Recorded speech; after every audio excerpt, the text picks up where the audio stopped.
There are a lot of pronouns in the English language, but there are a few that people make the most mistakes in business English. Let's talk about those now. A lot of people confuse when to use the word fewer and when to use the word less. Fewer applies to tangible, countable objects like people, reports, pens, and desks. Let's look at this example. There are 6 fewer people in the morning meeting than yesterday. People is something tangible, and you can count people. Less applies to something intangible that cannot be physically counted, or it doesn't have a plural form, such as money, music, or time.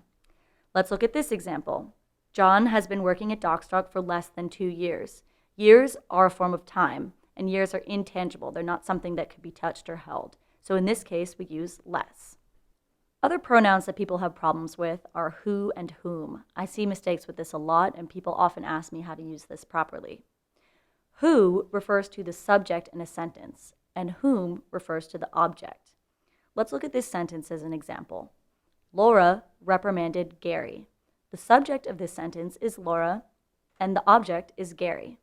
So if you're referring to the object, Gary, you would say, whom did Laura reprimand? But if you're referring to the subject, Laura, you would ask, who reprimanded Gary? So a good rule of thumb when trying to decide whether to use who or whom is to think about who in the sentence did the action and who had the action done to them. The action is done by the subject, and when someone has an action done to them, they are considered the object of the sentence, and you should use the word whom.